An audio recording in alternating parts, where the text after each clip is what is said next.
Rama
Today we will be reading a very, very famous verse.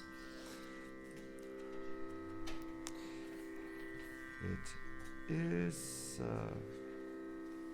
from the Padma Purana. Yes. Oh, thank you so much. Very kind of you, Hare Krishna. Hari Bol. This is so famous that we will immediately chant it. Let's first invoke the mercy of Lord Vasudeva. Namo Bhagavate Vasudevaya. Everyone. Om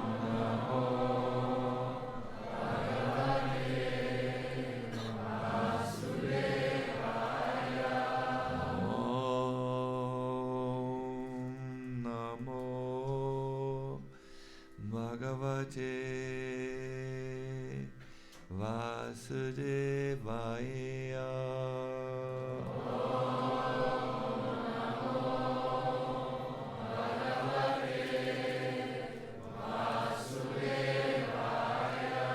Om Namo Bhagavate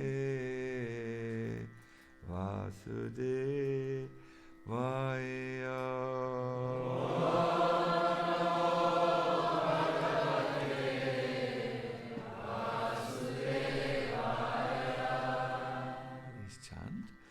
Smatavya satatam Vishnu.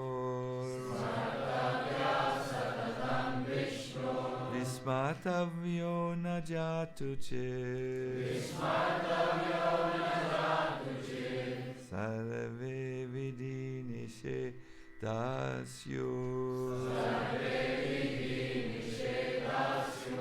Etayoreva kinkaraha. Smatavya satatam Vishnu. Vismatavyo na jatuche. Sarve vidhi nishedasyo. Etayoreva kinkaraha. Yes, please, someone else. Smatavya satatam Vishnu. Vismatavyo na jatuche. Sarve vidhi nishedasyo. Etayoreva kinkaraha. Smatavya satatam Vishnu. Smatavya satatam Vishnu. Vismatavyo na jatuche. Can you find Vismatavyo na Bhagavatam jatuche. 12, 13, 14? Okay. Sarve vidhi nishedasyo. Etayoreva kinkaraha. Etayoreva kinkaraha. Thank you. A Vaishnavi, please. Smatavya satatam Vishnu. Vismatavyo na jatuche. Sarve vidhi nishedasyo. Etayoreva kinkaraha. Thank you very much. I'm a little aware of the time and therefore will go quite quickly to the text. Please repeat after me.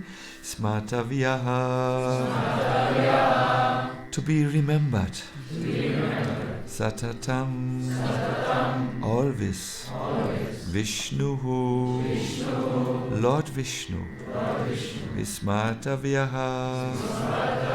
To be forgotten. Not Jatu Chit. At any time. Sarve. All. Vidhi Nishedaha. Rules and prohibitions mentioned in the revealed scriptures. Or given by the Spiritual Master. Syuhu should be etayoho of these two principles. Eva certainly.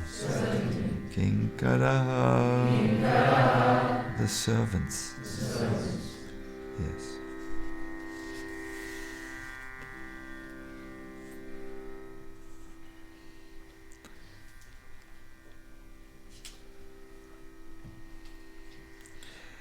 Krishna is the origin of Lord Vishnu. He should always be remembered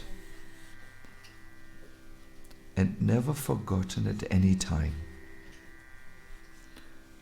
All the rules and prohibitions mentioned in the Shastras should be the servants of these two principles. Kindly let us recall, what are the two principles? Yeah, it's quite clear, isn't it? Purport. This verse is a quotation from the Padma Purana.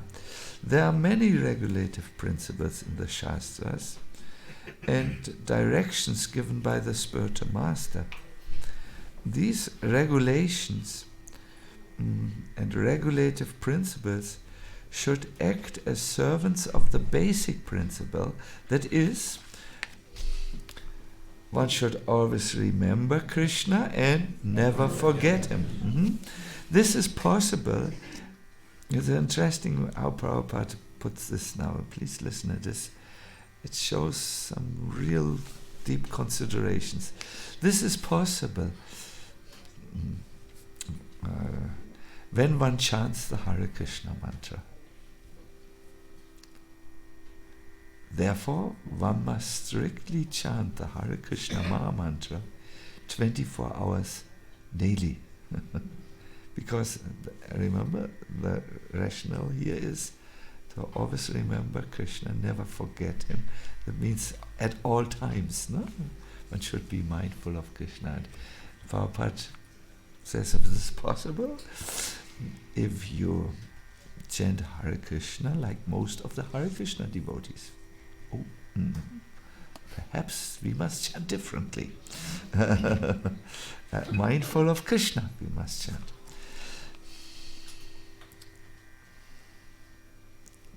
Chant and remember Krishna, no? Be in Krishna's presence. One may have other duties to perform under the direction of the Spiritual Master, but he must first abide by the Spiritual Master's order to chant a certain number of rounds. In our Krishna consciousness movement, we have recommended that the neophyte, the beginner, chant at least 16 rounds a day. This chanting of 16 rounds is absolutely necessary if one wants to remember Krishna and not forget him. Of all the regulative principles, the Spiritual Master's order to chant at least 16 rounds is most essential. One may sell books or enlist life members or render some other service, but these duties are not ordinary duties. These duties serve as an impetus for remembering Krishna. Acha, so here we learn also when we do the various different duties, then it is for remembering Krishna. I must confess to you personally that as I'm now growing a little slightly older, I'm sometimes overwhelmed with the sheer number, or let us say the sheer volume of service. And sometimes I think, how long can I continue doing my life in this pace? And also this morning I was just so tired that I stood in the bathroom and I had to tell myself, okay, now let's remember, what do we do in this room? I was so tired that so what was it? First this, then this, then this. Oh my God, that's a lot. So this is meaning overcrowded. Being an individual has too much to do. But then I remembered H.H.Sacinandana Swami just remembered, you're doing all these cleanliness rules and hygienic things now to be fit for your service for Krishna. And then you have the opportunity to preach Krishna consciousness and be there for the devotees as much as possible. And this is service for Krishna. And you can remember Krishna while you do this. And all of a sudden I became so enthusiastic. It was my very, very effective and fast morning program. I could do everything very fast. It is very important that also during your ordinary duties, during your ordinary services, you understand, I'm doing this for Krishna and remembering Krishna. Then you will get the force. Prabhupada talks about a service which was really very prominent at the time he wrote this book. He said, when one goes with a Sankirtan party or sells books, he naturally remembers that he's going to sell Krishna's books. In this way, he's remembering Krishna. When one goes to enlist a life member,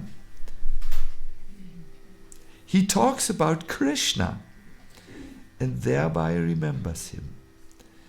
Smarta vya satatam Vishnu vismarta vyo na jatuchit. The conclusion is that one must act in such a way that he will always remember Krishna. And one must refrain from doing things that make him forget Krishna. These two principles form the basic background of Krishna consciousness. Namam Vishnu Padaya Krishna Pastaya Bhutale Srimate Bhakti Vedanta Swami Niti Namini Namaste Saraswati Devi Gauramani Vachayani Avashesa Sunyavari Vaskatyade Satayane Sri Krishna Chaitanya Prabhu Nityananda Shri Advaita Gadadhara Srivasadi Gaur Bhaktavinda Hare Krishna, Krishna Krishna, Hare Hare, Hare Rama, Rama Rama, Hare Hare.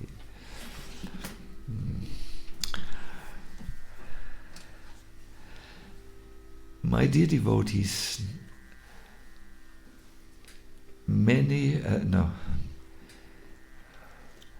perhaps 7 years ago, Bhuijam Prabhu and myself sat at a beautiful place in a forest near Govardhan. We were actually facing Govardhan Hill. It was time for both of us to say goodbye from Giriraj. We had conducted a 2-week-long seminars. There were 2 seminars, one on the holy name and one on Krishna Katha. He had talked from the Bhagavatam and I had talked from, I forgot which Goswami's scripture, about Krishna. And yes, and that beautiful time came to an end. And we sat there, two devotees of Krishna who try to serve since many years in our spiritual master. And Bhuijam Prabhu said something which is which I thought a lot about this. He said, I have observed you. And I became immediately very interested because he has a very keen observant. He is knowing also lots of things. He knows our scriptures very well, plus he knows psychology very well and many things. He's a wise man. You have to get to know him privately, then you will be very surprised. He said, I have observed you. And I was a little bit, is it all right what you have observed, or is it not all right? You know, like we are when someone puts his close eyes on us. We hope he will not see the things which we try to hide for the world. I have observed you, he said. He said, I'm quite interested what you have seen. Well, I have seen he is an individual who grows old and who thinks about his life. Yes, you have observed properly. And I have seen that you want to be Krishna conscious. Yes, that's true. I very much wish this. And I have seen that your own desire to become Krishna conscious, you want to share what you discover in this process with the world. Yes, I want to preach what is inside my heart and want to give it to the world. You have observed it right. Then why don't you share with the world your deepest secret? Oh no, Marishambabu, I am not up to this. I keep my secret secret. He said, you can talk in a general way. And it took me 3 years to think about this. And today I think I will start to talk about what is very dear to my heart.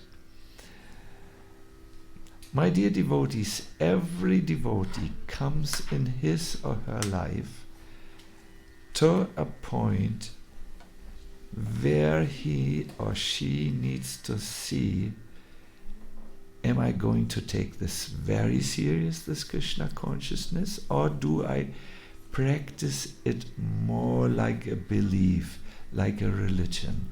In other words, my other life is in the center and I add Krishna.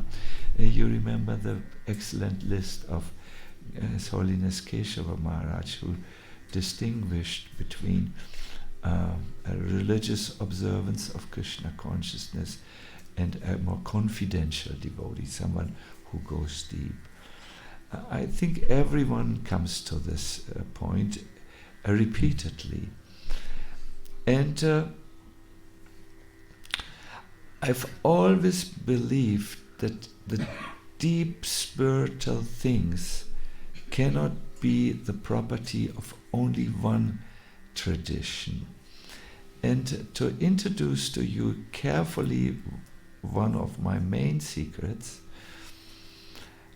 I want to lead you to the insight of Brother Lawrence, a simple monk in the medieval times who was doing kitchen service in a monastery. These were rough times. There was no good heating in the winter. He's from the, I believe, 13th century. He's very, very old. And he did all the things. He came relatively late into the monastery. He was 50 plus years old. And one day in the kitchen he thought, what's the point of all this, what we do in this monastery of, I have to do kitchen seva and then I have to pray morning time, midday time, afternoon time, and midnight. They get up at midnight. They want to, why do we do all this? And he came up with a very simple point. It was in the kitchen where he all of a sudden felt God spoke to him that we do this to always be, these are his words, in the presence of God. Here the Padma Purana expresses this same thing a little bit different. We should always remember Krishna, and we should never forget him. This means we should be always with God. And he describes, it's a very small little book, and it's very simple language. He's a simple man, but his language has echoed through the Christianity and has even reached modern psychologists who have all understood, yes, you are where your mind is. Whatever you hold in your mind and in your heart, that describes most accurately where you are. There was once a heavy monsoon in India. There's always heavy monsoons.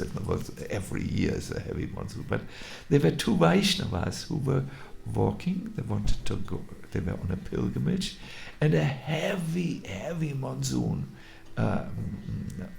overcame them. So they needed to really run for shelter. Have you ever been in the monsoon in India? Have you noticed how heavy the downpour is? It's really, you have to run for your life. This is how you feel. It's really like Govardhan, like Indra Leela. So they both needed to, they just, when it starts, there's only one word, run! So they ran, and one got accommodation in one house, and the other wanted to sleep, to find shelter in a temple. So it took him a little longer, but he managed to finally reach that temple. So when the sky cleared, it turned out that this one Vaishnava found shelter just opposite to a house of prostitution. There were several ladies doing this work of whatever, this profession, or I don't know how to call it. And the other Vaishnava really had made it into the temple. He didn't believe it. And they had a discussion. They met the next day, and they decided, I would stay in the temple. And the other said, I've put already my things down. I would stay in the house just opposite to this other place. So they stayed for some time in this town. This one Vaishnava who had who stayed in this unusual neighborhood, or objectionable neighborhood, felt, I cannot leave my host who has given me shelter at when I was in the monsoon, and he has begged me to stay at his house, but I really wish I would be in the temple. And he was all the time thinking of the temple. The other Vaishnava, who was in the temple, find fault with his godbrother who stayed close to this place. No? So both of them left their bodies. This is how the story goes. It's a little folk story, but it makes a deep point. And they they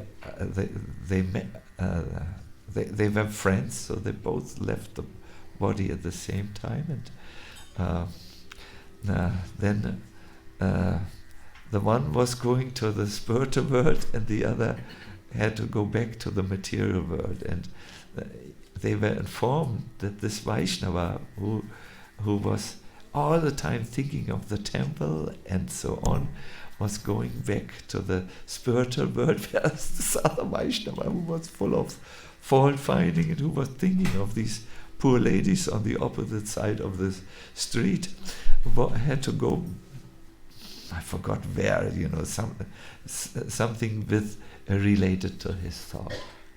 My dear devotees, during this life you are where your mind is, and after your life, when you have finished this, you will go where your mind is. It is so important what you think. It is more important. I have met devotees in the movement for Krishna consciousness who are more materialistic than people who live a material life and who think of God. I have seen more faithful people in the world as a preacher than sometimes in our own movement. Yes, you can be dressed up in a devotee, and it's perhaps a nice dress for some, but the more invisible things are much, much, much more deciding of whether you live a spiritual life or not. And this verse makes it very clear. Why is it so important to think about Krishna? Well, Krishna himself says in the Bhagavad Gita that Manmana Bhava Mat Bhakto, always think of me and become my devotee. And he repeats this verse twice in the Gita, and it is the light-giving verse, the Paribhasita. Keshava Maharaj, what is the Paribhasa Sutra? Vishwanath Chakravarti Thakur says, just like a light which you put in a dark room will light up the entire room so that you can see what's in the room, pictures, blackboard, something here, and most important, the altar and the deities. So the Paribhasa Sutra will light up, it's in the middle of the scripture, it will light up whatever else is important in the scriptures. It will put it all into the right perspective. And this point, to always remember Krishna, not forget him, appears right in the middle of the Bhagavad Gita, 9 in the 9th chapter, and so that we can remember it nicely. It again appears in the 18th chapter. It is the main point. Brother Lawrence got it right when he stood there in his kitchen in the 13th century and understood the point of all this is to feel in the presence of the God all the time, or remember him all the time. He got the point. And when I had been going since a long time every year to Vrindavan, and I stayed 1 month locked away from the world and just chanted Krishna name from morning till as late as I could manage it, because I found out in this verse, Prabhupada says, you can remember Krishna when you chant 24 hours a day. And I almost managed. On some days I managed 24 hours, but not always. I'm I'm from North Germany. We are tired people because it's always so cold. So yes, but I really tried my best. And I must tell you, now as an elderly person, I think this is the opportunity of Krishna consciousness, to remember Krishna throughout the day, and to train that in the beginning. Every one of us will remember Krishna through different ways as we are made. And our Keshava Maharaj will introduce us very soon to one method to put your internal life, your inner life, in order so that everything is favorable for your spiritual path of remembering Krishna. There is one verse which Prabhupada liked to chant.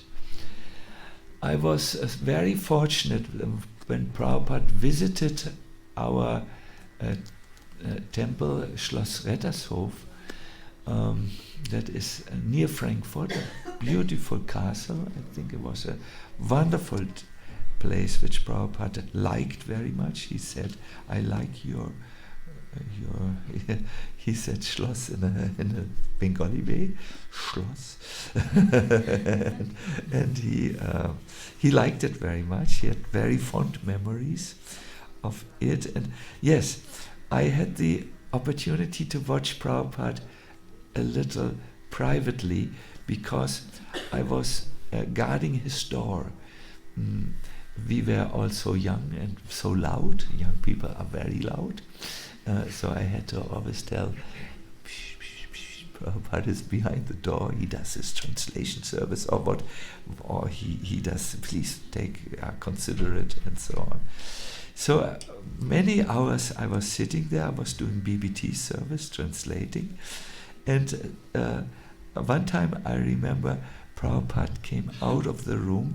The devotees, it was in the afternoon, the devotees were on Sankirtan, Bhakti's devotion, and he passed me, he noticed me, but I put my head down to write, so to give him his space, not stare at him, but to let him walk and be peaceful and so on. And he was walking very majestically.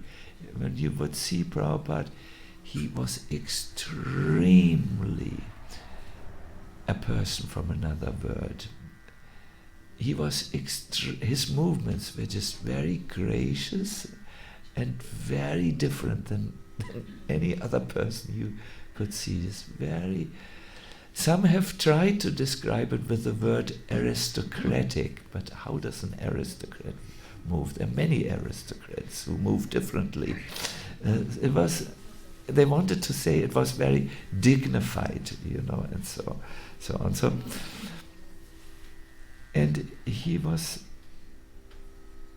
saying something, and he stood at the balustrade and looked down, and I heard some words of a verse. I did not at that time know what verse this is. Then he went into his room. There was a harmonium and he was singing in his room. I heard it very clearly, and because I'm a little bit impossible sometimes, I opened the door a little. I wanted to hear the room, what he was singing, and I heard again a fragment.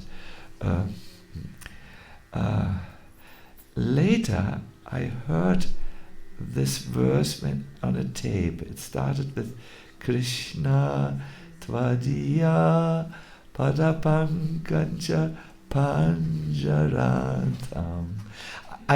When I put my ear in the door, I only heard Krishna, and then something else, Tva or so. But it was this verse, and this verse describes the final examination of a devotee. Where he will he be tested? What will be the important question? Can I read this verse in the English language for you? Yes. My Lord Krishna, I pray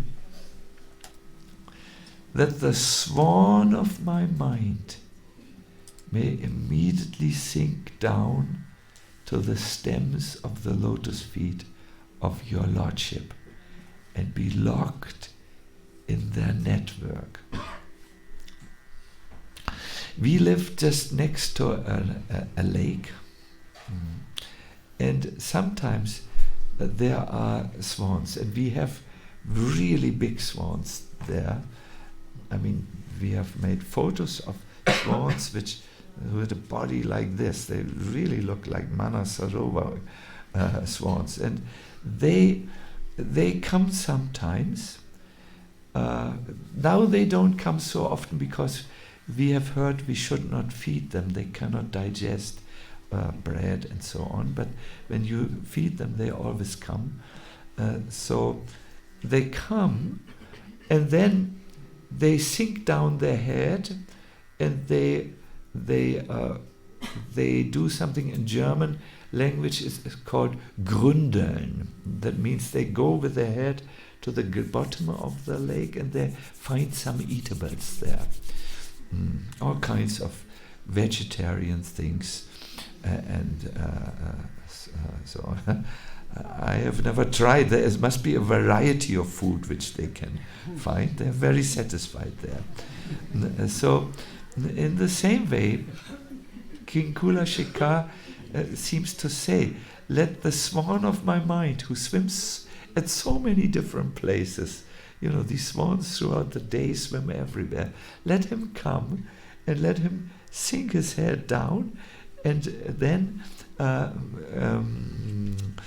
be locked there. Where is it? Where should it be? So again we hear Krishna's lotus feet, yes.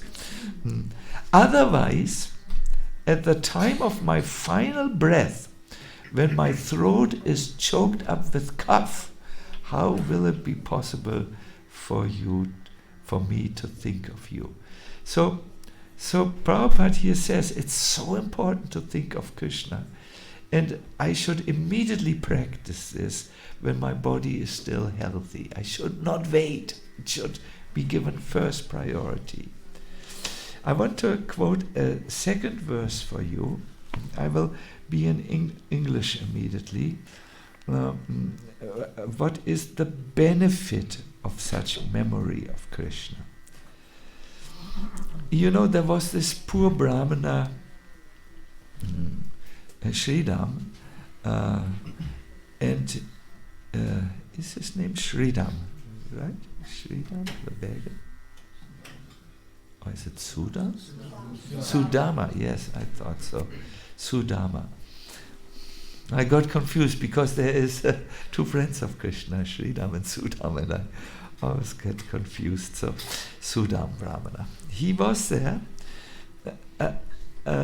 lived there in a place which is now called Sudampur, and his wife told him, we are so poor, and I can see you are so emaciated. Go and ask your friend Krishna, who is the king of Dwaraka, for some help, financial support, some help. And Sudam did not want to go because he loved Krishna not for material gifts or so. He loved him because he loved him. And but this enlightened wife said, no, you should go to Krishna. And she told her husband, see, Krishna is the teacher of the cosmos. And he has one special quality.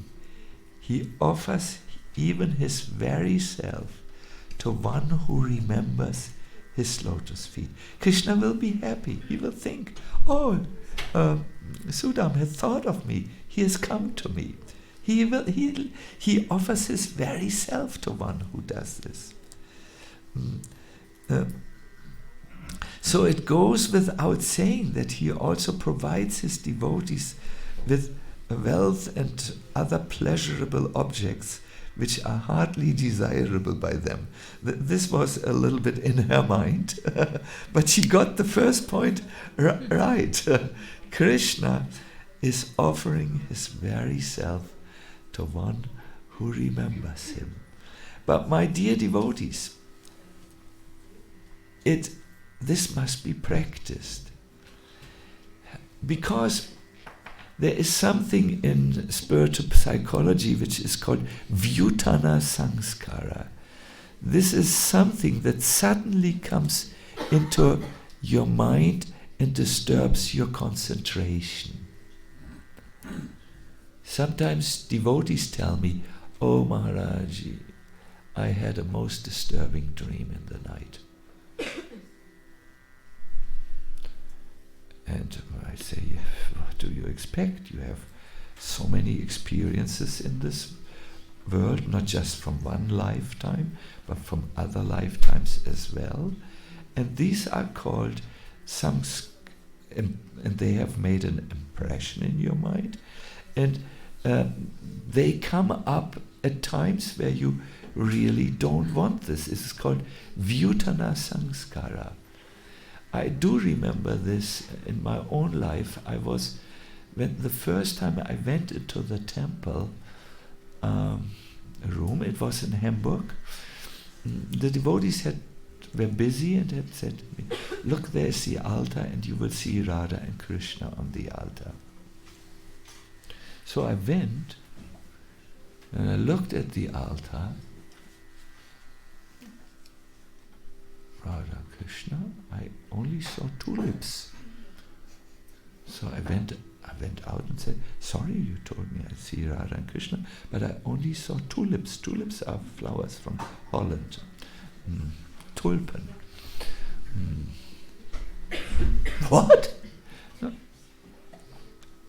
"Come with me," said the devotee. And then he brought me out and said, so what do you see?" "Here, see the red tulips and yellow tulips."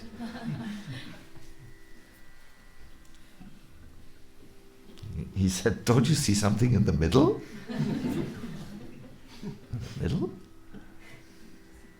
Because it was so surprising. It was never seen before by me. My mind didn't register it. It could only register what it knew. And only with the help I said, "Oh yeah, well, these little dolls." "Not dolls!" He almost killed me. And then I said, "I don't know anything, tell me. Please, I didn't know that I made a mistake. You please tell me." You see according to what you are trained to see. And there are many unpleasant things which are not favorable for Krishna consciousness. They come at the most unwanted thing, and you're in the society of devotees, and all of a sudden you remember child abuse or something. It has nothing. Yes, it has to do something with the society of the devotees, but it may not have. And to do, you want to think of Krishna. You should think of Krishna, really. My dear devotees, you must train your mind, because the mind is trained to see the ugly things of the world. And so on. And if you don't go into this school of training your mind, you won't pass the final examination. Like you would like to pass it. When you chant, my dear devotees, I'm here repeating our Keshava Maharaj. Please know the beads, the nice beads from Radha Kund with nice Jaisi Radhe carved inside, you will have to leave them. What you will take with you are the moments where you were absorbed in Krishna. Your impressive library of Krishna conscious books and extra curriculum books. You will leave all this behind. You will only take the wisdom with you. your dress, your contacts, everything lost. Your mobile phone, everything lost. What is on there? You will only take with you those moments when you served, perhaps, when you were, they will be useful for you. So please go running for the treasures. Try to, and these treasures are things which are inside. They have not to do with the external world. Try to go for the memories of Krishna. Because Krishna, the teacher of the whole entire universe, offers his very self to one who remembers his lotus feet. Therefore the Garuda Purana, I will end here, says, if even a moment is spent bereft of the remembrance of Bhagavan, one should cry out loudly, oh, oh, oh, as if plundered by dacoits. Imagine a man sitting on the road crying, oh, I was in this rickshaw, then the dacoits came and they took all my money, they took my mobile telephone, they took my wristwatch and so on. He's lamenting because he feels the most important things in his life are gone, plundered. So even a moment is spent, even a moment is spent where you cannot remember Krishna, one should cry out loudly. This human form of life was meant for this. And I saw this with Prabhupada when he recited this verse, Krishna Tvadiya Padapankaja. You can find it in the Google system. Krishna Tvadiya Padapankaja Panjara Tam. He goes really in the cellar with his voice then, at the last. And you can see how his voice is trembling because it engaged his inner life. I must remember Krishna. And my mind, which is like a swan swimming everywhere, should come to the lotus feet. And again, you must train it. Here are a few suggestions for those of you who take notes and those of you who are interested in these things.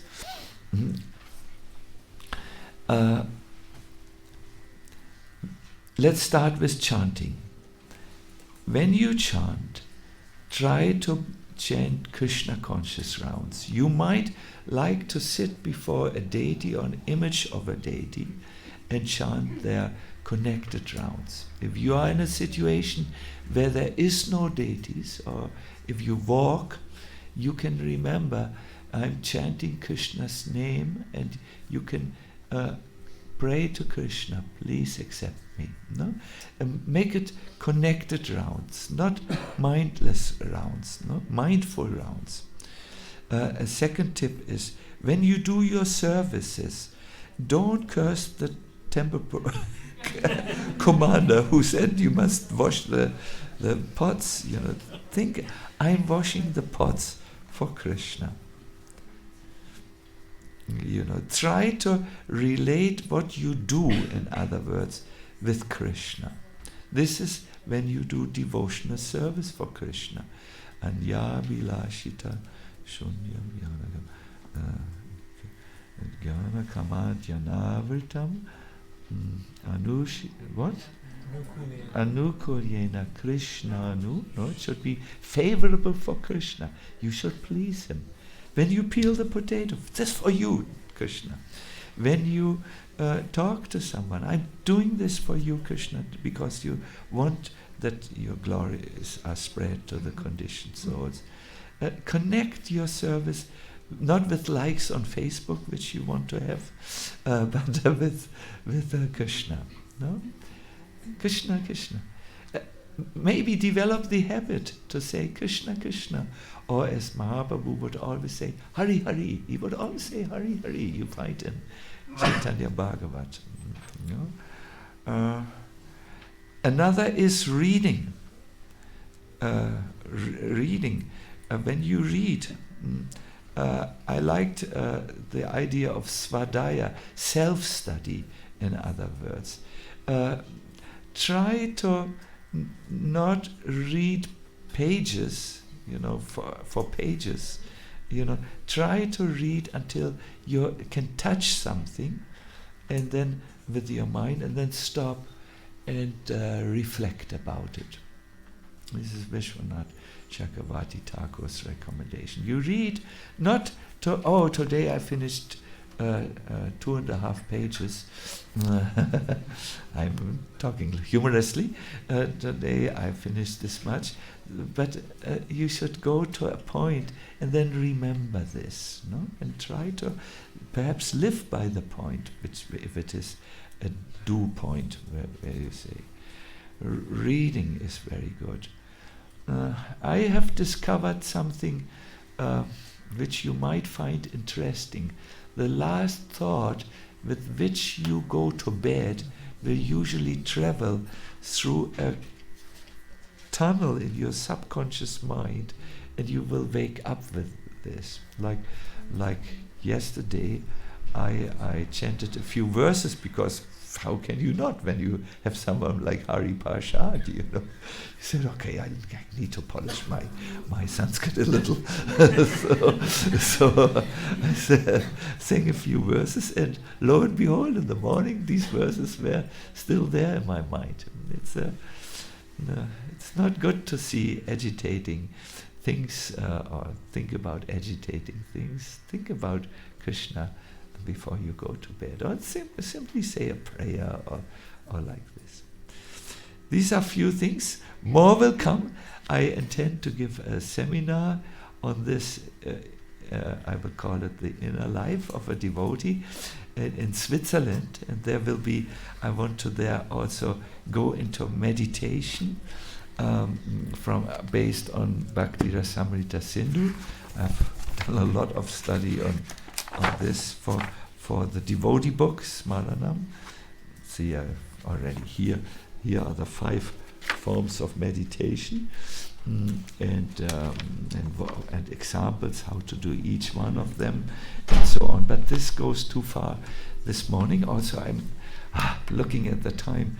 I request now His Holiness Swayam Bhagavan Keshava Maharaj to come. Please excuse me, I'm a little physically tired. What to do? I need to go a little for treatment. I need to go, but afterwards I will be not so tired. Good.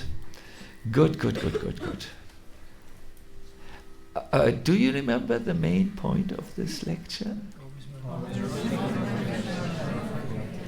Do you think you can remember that? Is this possible to hold in the mind? Good. Then my next thing is, try to, what could you do to do this? Please turn to your neighbor now and talk about ideas you got while Keshava Maharaj sets up. You can do this. Just find a neighbor. Quick.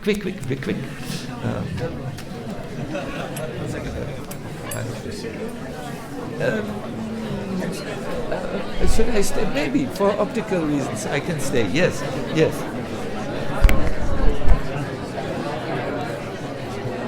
Jai Gopal, your neighbor.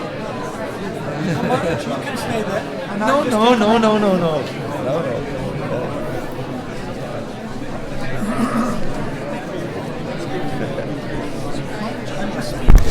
10-15 minutes, then we'll open it up. As long as it takes. As long as we have still. See, we can go until 9:30. Okay. As long as we don't need to be.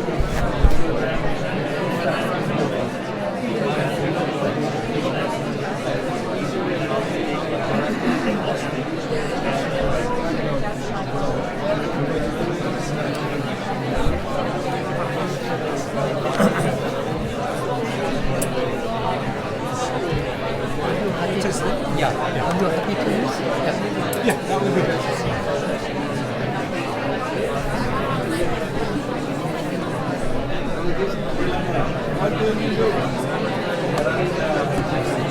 Can you connect it? I don't know how to connect it. Okay.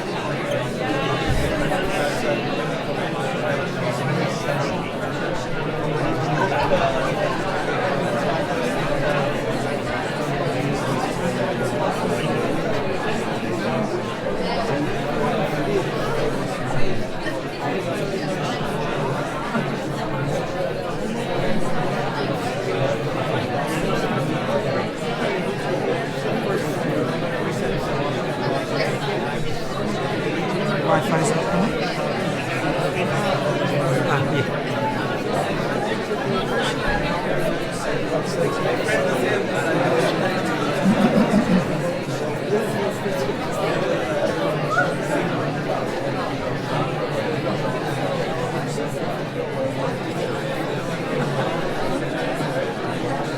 Perhaps I should tell them, because that is now over, and introduce yourself. Again, you will tell about animals. I think you can introduce it.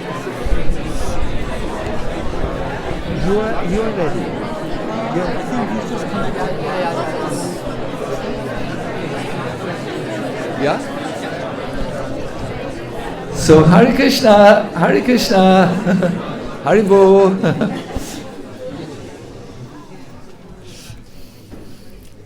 Hare Krishna. Yes.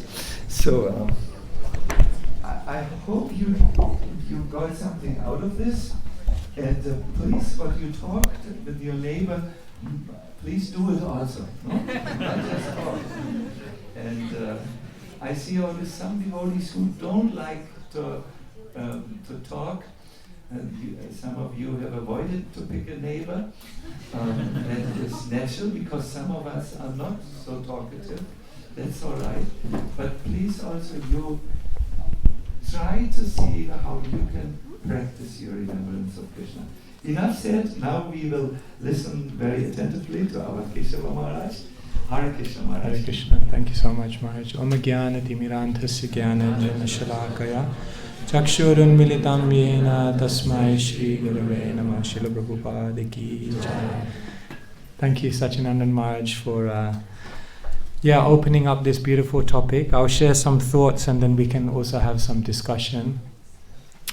So I'll just show some things. When Maharaj was speaking about how we have to leave everything behind, our beads, our library. Once I made a prayer to Krishna, maybe I can at least take my laptop with me. But I think Krishna said no, not even your laptop. But while we have it, we'll use it. And I wanted to actually say, Maharaj, I find Maharaj a very mystical person. Whatever topics he brings up they really strike a chord. Last year we did the Swiss retreat and Maharaj picked the topic of transformation. And it was such a beautiful topic that in the year, ever since then, in the last 10 months, it's become a real meditation for me. And here Maharaj has opened up the topic of remembrance. And it's very interesting because someone said something to me recently which really made me think about remembrance, which was very much in line with what you said. And the person said to me, it was a nice word play. They said, it's nice to be absorbed in your service, but do you also realize it's a service to be absorbed in Krishna? So I'll just say that again. They said to me, it's nice to be absorbed in service, but did you also know that it's a service to be absorbed in Krishna? And so that really got me thinking about absorption and remembrance of Krishna. And today Maharaj opened up that topic. So I just wanted to share something. But before I do that, I just wanted to read this verse. I always found this verse very, very interesting. This is a verse from the 4th canto. And I'm just going to ask you if you can see something interesting. The message is very relevant to what we're talking about today, but there's also something interesting about this verse and how it's been translated, and I want to see if you can pick it up. So I'll just say, Yatre dyante katham rishtas trishnaya brashamogata Nirvedam yatra bhuteshu nodvego yatra kaschana So this is from the end of the 4th canto. Whenever the pure topics of the transcendental world are discussed, the members of the audience forget all kinds of hankerings, at least for the time being. Not only that, but they are no longer envious of one another, nor do they suffer from any anxiety or fear. Now, so this makes sense, and all of us have this experience. We're here on this retreat, and while we're in this kind of transcendental bubble, everything makes sense. To some extent, you forget the world. Some of the envy or the anxieties or the fears kind of just disappear. Of course, now it's Monday, and we're going to start moving out of this bubble, and then things start coming back. But can you see something interesting in this verse that Srila Prabhupada has done? At least for the time being. It's interesting. Srila Prabhupada inserts this, even though I'm not again a Sanskrit scholar, but to me it looks like in the word for word meaning, this doesn't appear. But seems as though Srila Prabhupada has just put it in there.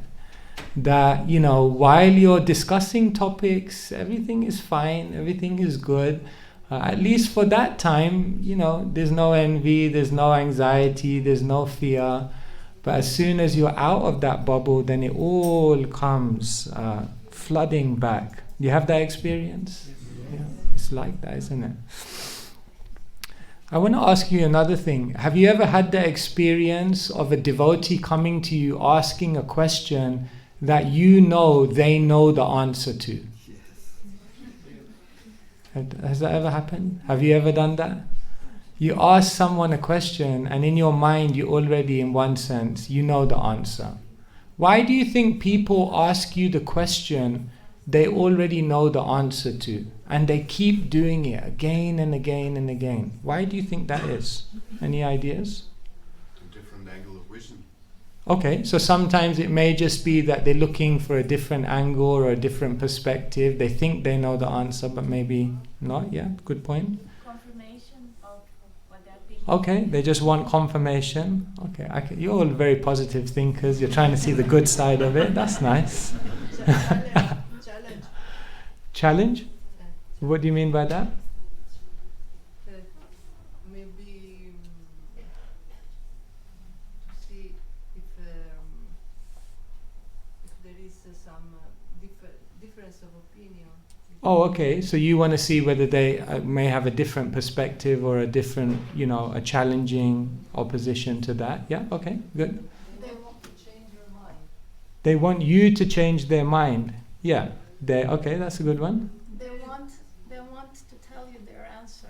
So they're Okay, they're just asking you because actually they want to tell you their answer. They don't want to actually hear from you. Okay, that's a good one as well. Yeah. evaluation to fathom how much you know. Oh, they're checking you out. They don't want to answer. They're just seeing if you know the answer. Okay, sometimes I feel like that also on the Vyasas when people ask me questions. Yeah. To bring somebody further to some subject. To elevate the okay, to deepen their understanding. Yeah. They're looking for help if their answer is true, so that they will go further. Okay, good. It's a kind of affirmation. An affirmation. They want confirmation of what they're already thinking. Yeah. They want to hear the answer again just because they enjoy it. Oh, they enjoy hearing the answer. Okay, good. To get more convinced and learn practical tips to do what they are. Okay, wow. This is why interactive is so good, because the answer I had was none of your answers. But now I have another 15 answers. Next time I do this seminar, I'll express them. Thank you for giving me the content. There could be many more, and I see many more hands, but one thing that occurred to me is that often people know the answer to something, but because their emotions are too high, they are not able to access their intelligence. Have you noticed? In the world, they used to think that the most successful people in the world were the people who had the highest IQs. the highest intelligence. But then later on they realized that if you have IQ but you don't have EQ, EQ means emotional quotient. If you don't have the ability to control your emotions, what does Krishna say in the Bhagavad Gita? Krodhat bhavati sammoha. Krishna says when anger comes, then from anger comes complete delusion. Krodhat bhavati. So if you don't have EQ, if you don't have the ability to control your emotions, then you can't actually access your intelligence. And therefore, for many of us, in life, we know what we're supposed to do. We know the answer. But because our emotions are too high, because our head is filled with so many material chaos, we can't actually remember Krishna. There's no space to remember Krishna because our thoughts are hijacked by something else. So what I wanted to share with you is His Holiness Sacinandana Maharaj has been talking about remembering Krishna. And just for 10 minutes, I'll share with you a technique which has been very powerful for me, which many of you may have heard me speak about previously. But I think this can be a very, very powerful way for you to see Krishna, to remember Krishna, to bring Krishna into all your experiences of life. And that is the technique of writing. We often do this seminar called Write and Be Happy. Not that we're replacing chanting with writing, but we want to add writing. If I was to ask how many of you write on a weekly basis something? Okay. Actually very few, maybe that's 10%. I think many of you may want to consider writing as a very, very powerful means to find Krishna in your life. Actually, if you see our sampradaya, sometimes they call our sampradaya the sampradaya of the pen, because everyone was actually writing. We have Chaitanya Charitamrita because Murari Gupta wrote a diary. We have knowledge of the life of our acharyas because Narottam, Shyamananda, other devotees wrote diaries. We know about Bhaktivinoda Thakur because someone wrote diaries. Did Srila Prabhupada write a diary? Yeah, he wrote a diary. He wrote a diary while he was on the Jaladuta. He wrote a diary while he was in 26 Second Avenue. He was also writing a diary, a journal. Did Srila Prabhupada's followers write diaries?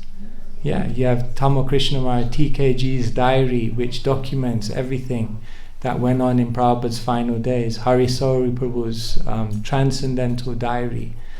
So, writing a diary, writing a journal is something that is very, very much a part of our tradition. And sometimes we think, oh no, I'm not a writer, I'm not an author, I'm not someone who's going to publish, to the world. But actually there's two purposes of writing. And often we only think of writing as something which is employed in order to express thoughts. Write an article for the world, write a book for the world, write an email message for the world. Be careful. We often only think of writing when we want to express thoughts to someone else. But do you think writing could be used for another purpose? Maybe it's not just for expressing thoughts. What else could it be used for? Clarifying thoughts? Introspection? Yes, it can also be used to discover your thoughts. Because when you write, what happens is you see the chaos of your mind in front of you on a piece of paper. And then when you see it in front of you on a piece of paper, then you have the opportunity to edit that. And what I often say is when I edit my journal, I feel like I'm editing my own consciousness. It's very, very powerful means. Maharaj today talked about Brother Lawrence. Brother Lawrence. Yeah. Yes. And here's another Catholic monk, Thomas Merton, many of you may have heard. If I'm not mistaken, he also wrote an appreciation of Srila Prabhupada. But he was a very introspective Trappist monk. And his biographer wrote this about him. He was a prolific author. He wrote many, many amazing works. but this is what his biographer said about him. His most vital writing is private, what he did for himself, because he made constant notes to help clarify things for himself. He thought and sought to express experience on paper as a self-guide, rather than to reveal anything. He sought to get rid of the role, to flee the role of the monk in order to become the monk. To be and not merely appear to be. These are the great and profound differences which few perceive even in the religious life. It's very, very profound. There actually in this paragraph there are incredible, many messages. But one of the main things that's being expressed is that there's a certain deep introspection that comes from writing. And often your writing, your private time, the world won't see that. But this is what forms the substance of one's deep spiritual life. If you see this diagram, basically we have an impulsive self and we have a reflective self. The impulsive self is our mind and senses, what comes into us through the world, our memories of the past. Many of us carry many, many different baggages. Maharaj, you mentioned this samskara, what is it called? Vyutana. Vyutana samskara, things come from the past. So we have this impulsive self in which so many emotions, thoughts, memories, traumas, biases come. But then we also have a reflective self, which is the higher intelligence, the intelligence which comes from Shastra. The reflective self is what can see Krishna's hand in everything that happens in life. But oftentimes, when we're going through life, because for most of us our impulsive self is so loud, generally in life there's very little chance for the reflective self to come out. Because every time something happens, we generally respond to it through the impulsive self. But what happens when you do something like journaling or introspection is it helps you to come away from the chaos of everything and now begin to bring the impulsive self and the reflective self together. It gives you an opportunity to see your emotions, to see your thoughts, to see your fears, but from a higher perspective. And that is very, very powerful, because in that quiet time of journaling, you can not only bring in higher intelligence, shastric intelligence, but you can also bring in the presence of Krishna, seeing Krishna's hand in everything that is happening. And therefore this is a really, really powerful opportunity for everyone to experience this. So I began journaling like maybe over 20 years ago. So I have like 20 years of journals, and I have to say it's like one of the most powerful things. Sometimes people think it's a waste of time. What are you going to do? Just sit down and think? Sit down and write your thoughts? Prabhu, get off the mental platform. Is it worth it to spend half an hour writing a journal? Isn't that just speculation, just churning thoughts in your mind? Like, wouldn't it be more beneficial to read 30 minutes of the Bhagavatam? What do you think? Is it really worth it to sit down for 30 minutes and write all of your thoughts? We're told not to speculate.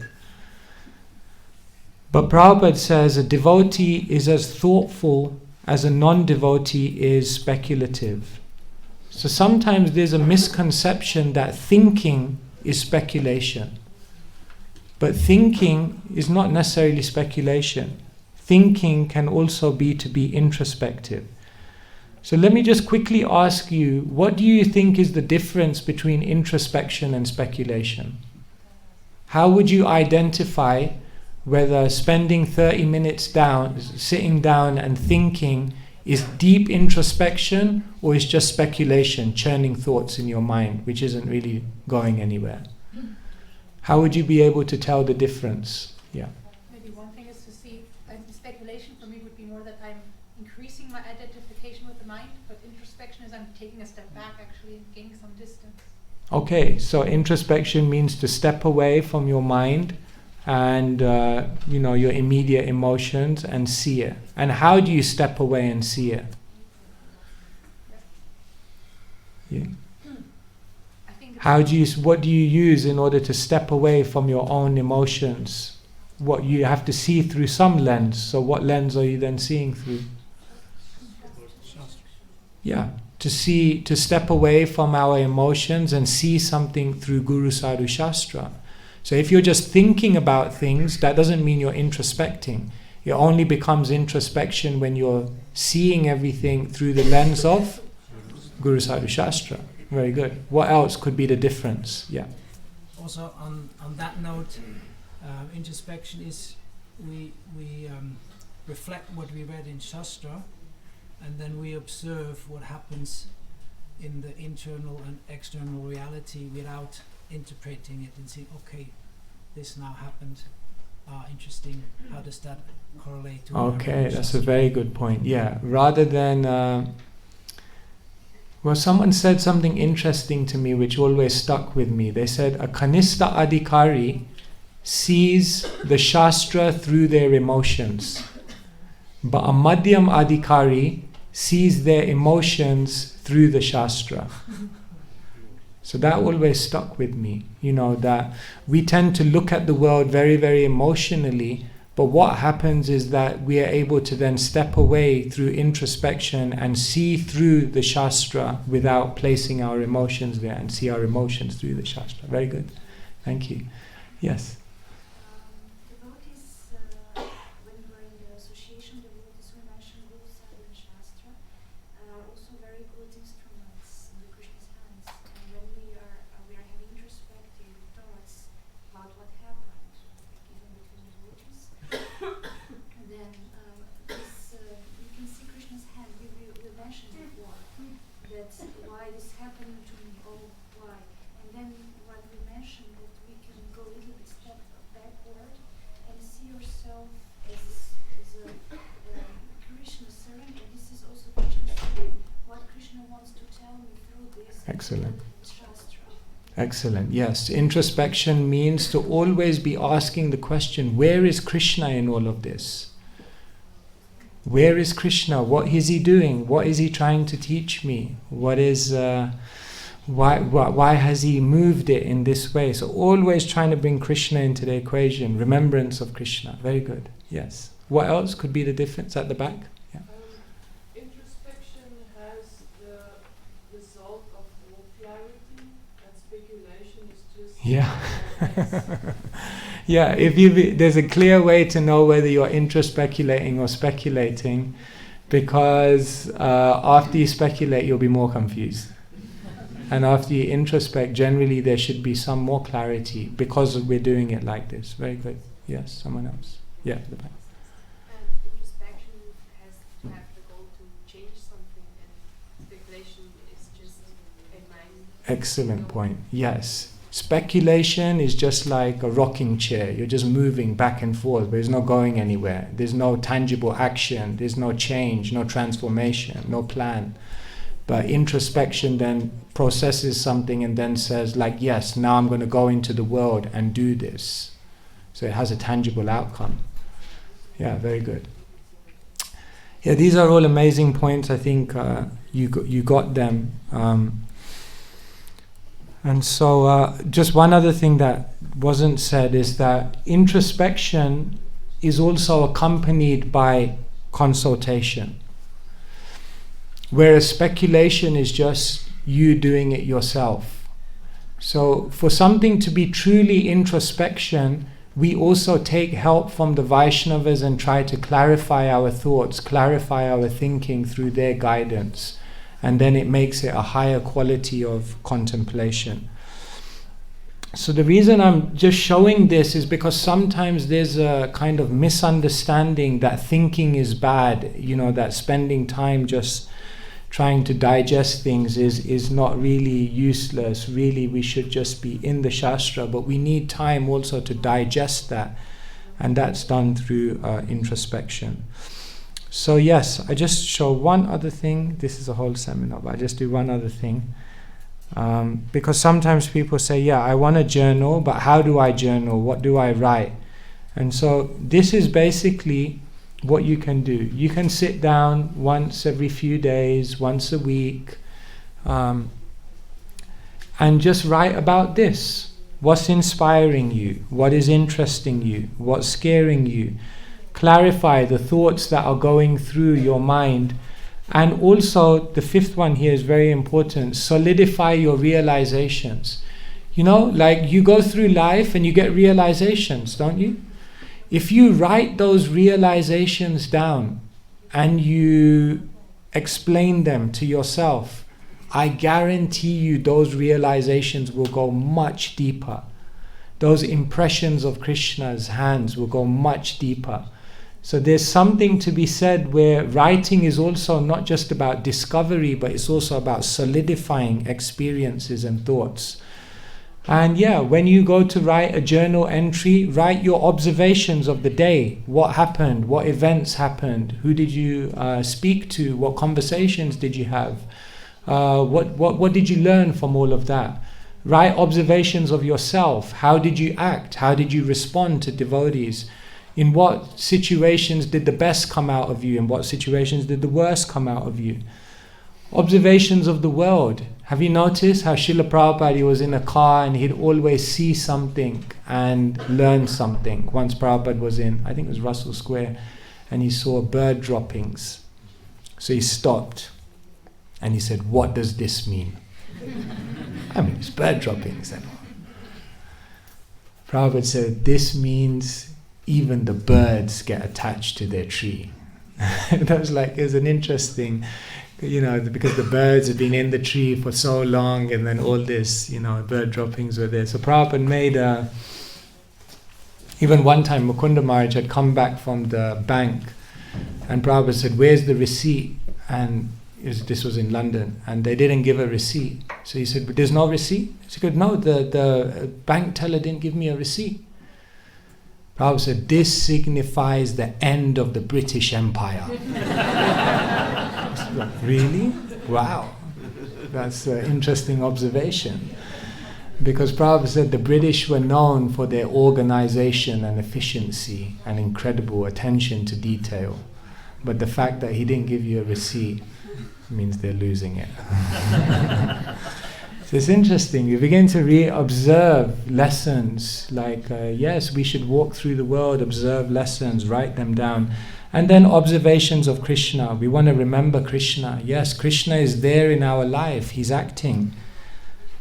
Krishna is there. Ishvara sarva bhutanam riddhe se arjuna tistati brahmayan sarva bhutani. Krishna says, I'm directing the wanderings of all living entities. Like Krishna is right, directing everything. But can we see him? Can we perceive that? So, I want to encourage everyone, please write. And it goes with a caution, because what will happen is you may start writing, and after a week or two, you'll close your book, you'll put your pen down, and you'll say, I don't want to do this because I don't have anything to write about. When I write and I sit down, I feel I don't have any thoughts. I feel so superficial when I write. There's nothing to write about.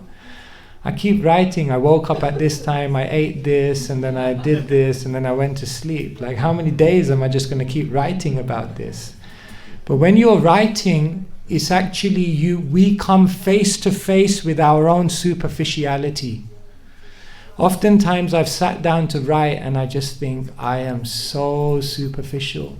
I don't have any realizations. I don't have any depth whatsoever.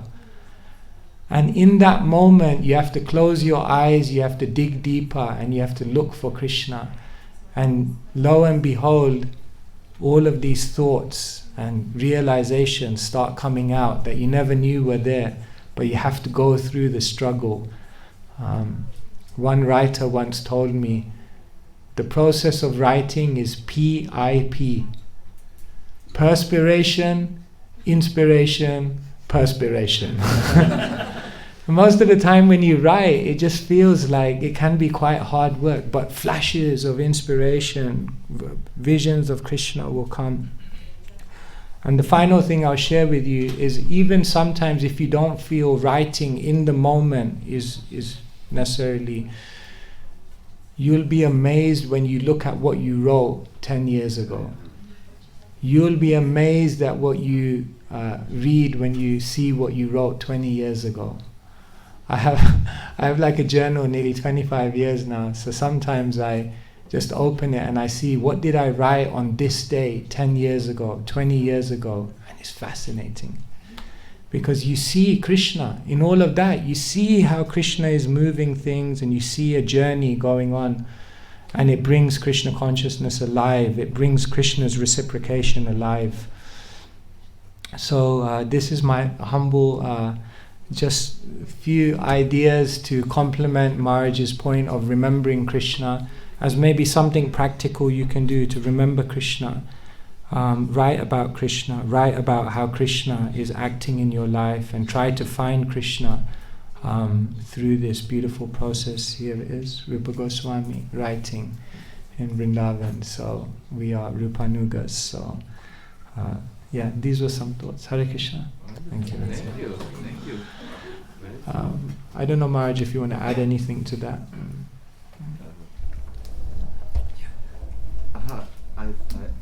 Hare Krishna, thank you very much. Well spoken. This, in order to remember Krishna, we need to churn up our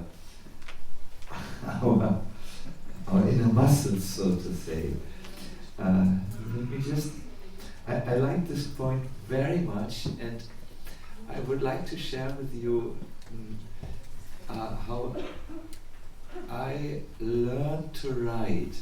I mean, you all must know I'm not like Kesava Maharaj, who is a student of, he has gone through the university, he is writing like anything, but I also write books, and I found out the way I learned to write and solidify my often so introspective thoughts is I wrote letters to people. I met people and then wrote letters. And I think that that's how you get into the practice. Of course, here we heard about journaling, that's more for yourself, not with the idea to publish. But if you know, there is something in the human mind. You may journal, I got up at this time, I ate breakfast at that time, and then lunch came, and then I went to sleep. That kind of blunder you can do in private. But imagine you write your friend 50 letters like this, you would say, don't write me, I know what you're going to write. So when you write, you have to go by these things here. What did you observe in the day? How did you react? Observation of yourself. And so on. No? And what are your realizations about Krishna? That really helped. I would like to say another thing about journaling, writing just for oneself. Professor James gave me once an idea which I implanted in my Japa retreats. He said, when we are at the end of the Japa retreat, we write from this position our insights, our realizations, perhaps our epiphany. We write to ourselves in 12 months. Recommendations. It really works. I chanted and I was connected with Krishna and so on. then these letters, which were written in the moment, are given to the temple, and the temple sends out the letter to you after 12 days. And you receive a letter that you have written addressing yourself 12 months ago when you were in good consciousness. And it is transformational. I have already 2 such letters, and they have really carried me. And I think you hinted that when you said, when you read your journal, there are some insights which you had 10 years ago or so, which are really speaking to you even now. See, you must all know, my dear devotees, we are most of the time in our small mind. And very rarely we are in our big Krishna conscious mind. Hopefully you are now in your big mind, but most of the time we are in a small mind. And journaling can really help you to get into the big mind so that you're not bogged down by these small, insignificant parts of your brain.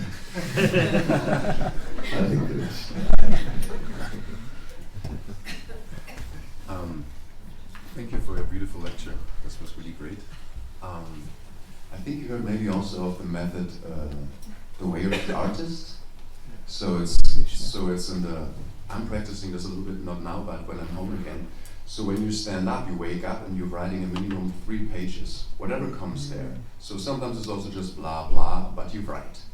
So that's interesting because you make your mind a little bit more empty, and then for me prepares better to chant, for example, and also dreams come up, whatever, and your unconscious is a little bit open more up. So this is really helpful as well, because you start in the morning with that, and then you're like kind of more fresh to go into whatever you want to do, right? Yes, thank you. So, and a second thing I want to ask, isn't it that we need also speculation in the way of bring it more in polarity instead of the duality, that we need also introspection but also speculation. So to balance that, right? I'm not saying, oh, this is actually not a good thing, this is actually the better thing, because I think everybody is speculating as well. And I'm thinking, I was listening to a lecture, what was it, Indoctrination or an education from Krishna Kshetra Maharaj. And he said also that something, philosophical speculation is actually permitted. Yeah. So I really like that point, because everybody is also doing this a little bit, right? So, and not to put it like, oh no, we can't do that. So I think it's also very important to have that.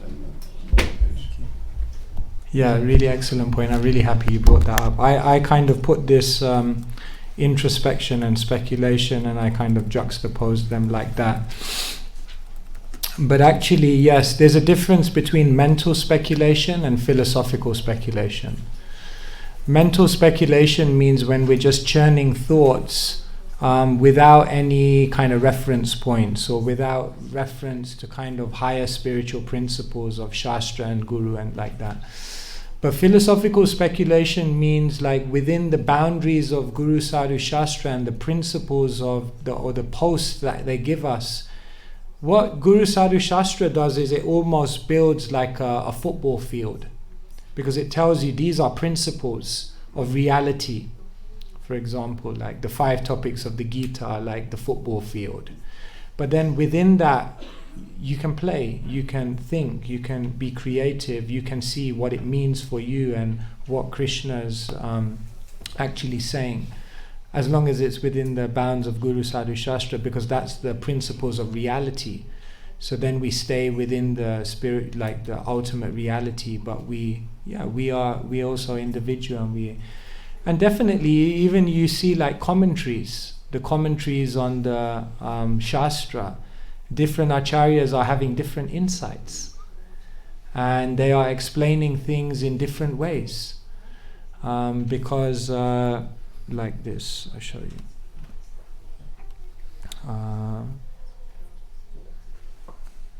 What is that verse? Okay, anyway, there's a... Oh yes, okay, I got it. Yeah, because this is even mentioned by Krishna Tulya. This is even mentioned in the Chaitanya Charitamrita, if I'll be able to find it. Yes, here. Krishna Tulya Bhagavata Vibhu Sarva Shrai Prati Shloke Prati Akshare Nana Arthakai. Srimad Bhagavatam is as great as Krishna, the Supreme Lord and Shelter of everything. In each and every verse of Srimad Bhagavatam and in each and every syllable there are various meanings. So yes, we have to think, we have to see from different angles of vision. There's lots of room for spiritual creativity. It's not that we become devoid of thinking. Prabhupada said a devotee is as introspective. So definitely it's a very... So yeah, thank you for sharing that. Wonderful. Yes. Yeah, we need to, yeah. Yes. Yeah. We can maybe take questions and carry on in the... Yeah, because we have another session, Yes. the last session for today's, for the retreat actually from 11 to 1. So if we continue, I know it's very nice what we hear and we would like more, but some more chance will be there to hear and also maybe to ask you questions in the session between 11 and 1. So we will break it now. Thank you so much. Shri Prabhupada ki jai. H.H.Sacinandana Swami Maharaj ki jai.